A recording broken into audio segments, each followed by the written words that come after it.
You're watching TVC News Hour. Let's now take you back to one of our stories we told you earlier about the former Ivorian First Lady, Simone Gbagbo, who has been acquitted of war crimes. Now, international observers are saying that it was fraught with irregularities, and so it is inconclusive. We have Gnaka Lagoke joining us now, a political analyst, to share his thoughts on the latest judgment.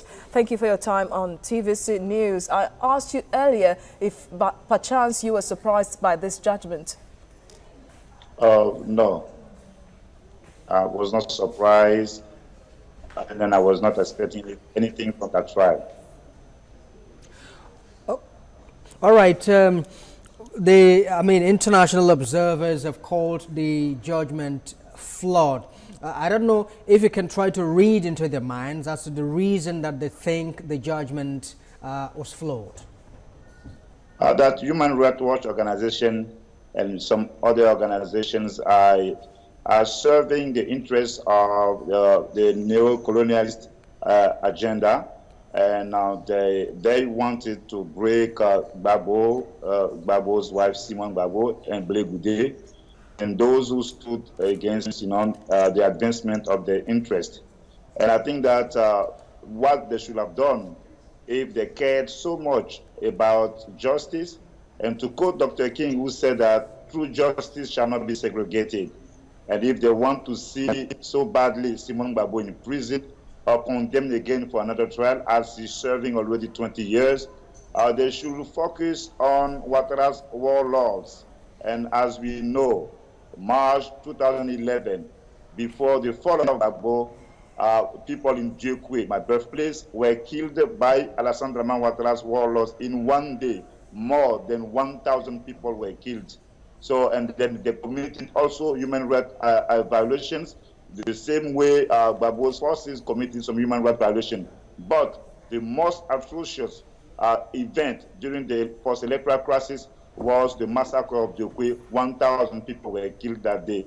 And we do not hear Human Rights Watch and many other organizations denouncing that and asking for the International Criminal Court or Mr. Alassane Dramane Ouattara to prosecute his own warlords. So for me, this is what is the most important thing, and if they were so serious about justice.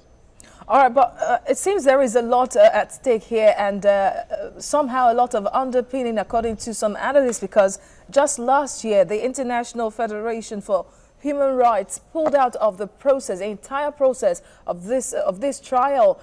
It represented 250 victims, and it said the process was already flawed at that time. So now, coming to this juncture, is it about keeping the peace? Because we understand the Gbagbo family still has a lot of following back home. Yeah, of course. Thanks very much for your question. And we've been saying that since the fall of Gbagbo, I was one of those lone voices in the beginning. Now there are many other people. When we were saying that the way Mr. Ouattara was approaching the crisis or the agenda to rebuild the country was not the right way.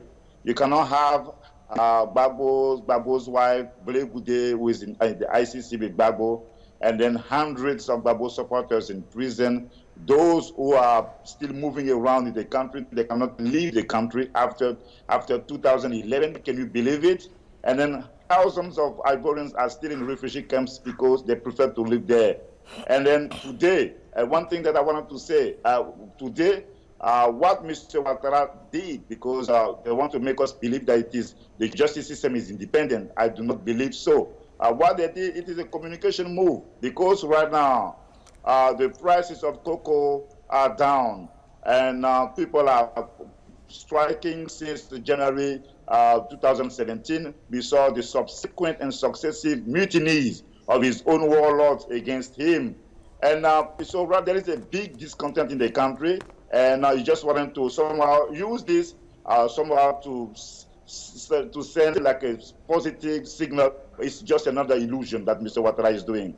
So he has failed. The reconciliation is stalled. The country is not well at all. And Madam Gbagbo, today you say that she is acquitted for that trial. And while we know that she's serving 20 years already for another trial, which was also flawed, and because it was not true justice and the way things were conducted. All right, political analyst Gnaka Lagoke, thank you very much indeed for talking to us. Thank you very much.